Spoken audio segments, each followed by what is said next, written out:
2 Samuel 3. Now there was long war between the house of Saul and the house of David. But David waxed stronger and stronger, and the house of Saul waxed weaker and weaker. Hey, Shalom. All praises to Yahweh Ba'Shem, Yahweh Shai Ba'Shem Rakak Kodash. Double honors to the apostles at Great Millstone.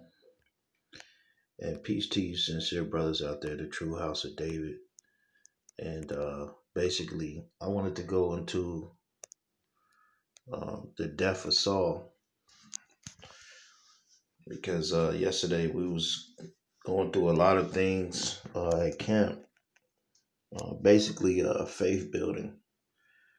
But I had this lesson that I wanted to do, and it's going to be totally opposite from that. The death of Saul, it was a dishonorable death, and this shows what happens when you disobey the Heavenly Father, or you do what you want to do. The Lord will let you go into battle, and basically let you be destroyed. And just like right now, the Lord is letting men go to the highways and the byways without the Spirit, without the Lord being with them. Because what that's doing, that's actually men that's not in the Spirit going to the highways and the hedges, or the Lord ain't dealing with them. That's actually gathering undesirables. Because it's going to be way more undesirables than the ones that's chosen. So you have to understand that number. The majority of men will be put to death. The scriptures say the multitude was born in vain. So you have men that's been sanctioned out there to drive many to destruction. But going back to the death of Saul, this represents a dishonorable, tragic death which happened unto Saul. You got to understand, leading up to this point, Saul hated David. Saul was jealous of David. He wanted to kill David. He had hatred towards the one the Lord chose. And with this story, you have to understand that you cannot basically hate the one that the Lord actually chose. You see? And the way the Lord set it up is the way the Lord set it up. We can't really go against that. But when you read 1 Samuel, the 31st chapter, as I'm going to read through it, you got to understand that before it got up to this point, Saul he knew the Spirit left him. He went to go see the fucking witch, which they condemned the witches back in them times. And man, for him to go back and see the witch, he knew the Spirit had left him. And he feared David, but he knew really there wasn't nothing he could do against David because the Lord was with him. And before Saul got put to death, David could have, he could have got Saul, but he didn't. So, being in the mind of Saul, hating the righteous, hating the ones that the Lord chose, being jealous of David, the death that Saul got, it was a dishonorable death, and we're going to read through it. So you have to understand that the wicked will get what they deserve. And the Lord didn't just kill Saul right there on the spot after he tried to kill David, or after he hated on David at all them times he was jealous on David. No, the Lord waited. The Lord waited and waited until he went into battle. So I'm going to go into the story. 1 Samuel 31. Now it says, now the Philistines fought against Israel, and the men of Israel fled from before the Philistines and fell down and slain in Mount Gibeah. And the Philistines followed hard upon Saul and upon his sons. And the Philistines slew Jonathan and Abinadab, Melishah, and Saul's sons. So the Lord took out Saul's sons, and Jonathan was good friends with David, going back into history. But this is to show you that the Lord will slew everybody in your whole household, basically, just because of the wickedness of Saul. So the Lord used the Philistines to slew all of David's sons.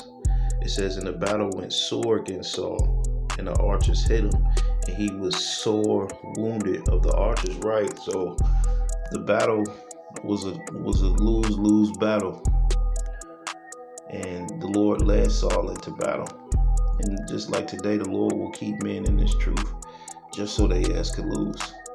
You see, and you can tell a way a man's losing by the way a man is moving. You see, the Spirit is not moving a lot of men to do this work in these last times. It's just pride and it's envy and strife.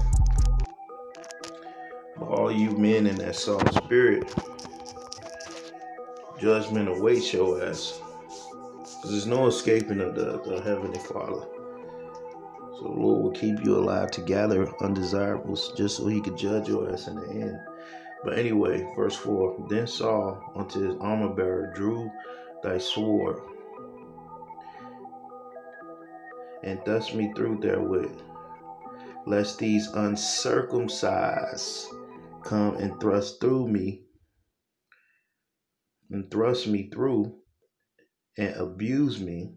But his armor bearer would not, for he was so afraid. Therefore Saul took a sword and fell upon it. So he said the uncircumcised. So if you was uncircumcised in that time, that was a heathen custom. So if you uncircumcised, you a goddamn heathen. And Saul was like, man, I don't want the uncircumcised to come fucking put me to death. And he told his armor bearer, hey, put me to death. And his armor bearer said, hell no. So what did Saul do? He took the sword and he fell upon it. And when his armor bearer saw that Saul was dead, he fell likewise upon his sword and died with him. So Saul died.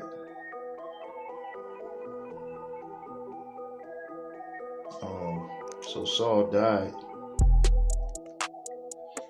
He put himself to death. You see? And his armor bearer. Because they was losing that battle and he was hit with the archers. He was wounded. And the Lord already put his sons to death. You see? Verse 6, it says, so Saul died, and his 3 sons, and his armor bearer, and all his men that same day together. You see? And when the men of Israel were on the other side of the valley, and they were on the other side of Jordan, saw that the men of Israel fled, and that Saul and his sons were dead, they forsook the cities and fled, and the Philistines came and dwelt in.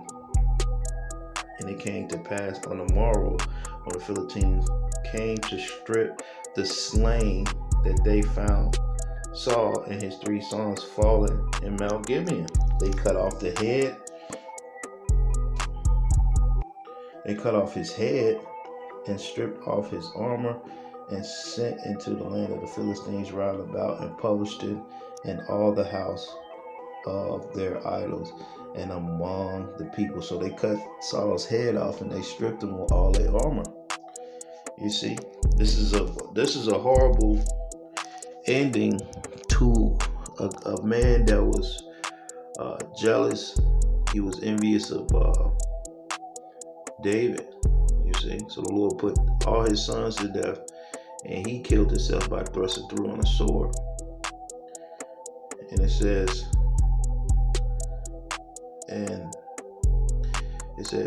and they put his armor in the house of Ashtaroth, and they fastened his body on the wall of Bethshean. And the inhabitants of Libros at Gilead heard of that which the Philistines had done to Saul. All the valiant men arose and went all night and took the body of Saul and the bodies of his sons from the wall and came to Libya's and burnt them there. You see? So the moral of this story is the Lord will always repay the wicked. And the Lord said he knows how to reserve the wicked to that day of judgment. And that was a great judgment on Saul. Nahum 1 and 3. The Lord is slow to anger and great in power, and will not at all acquit the wicked. So all the wicked, that jealousy and that hatred that Saul had, all that he had, he tried to kill David. The Lord didn't acquit him for that. He judged him in a horrible fashion. And just like a lot of men in this truth, a lot of men has those traits of Saul. And the Lord said that he know how to reserve the wicked to the day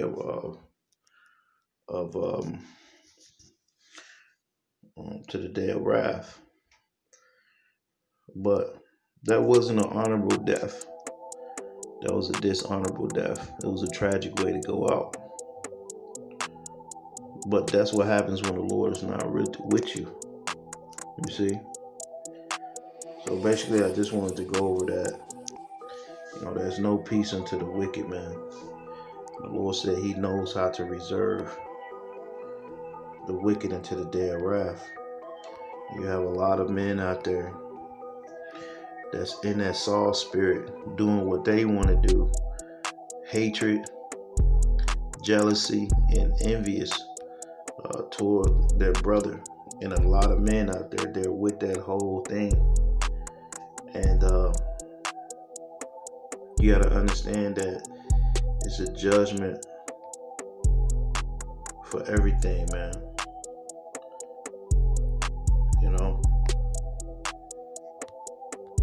And the way to go out, like Saul, that's a tragic way to actually go out. Actually, me thinking about it is just,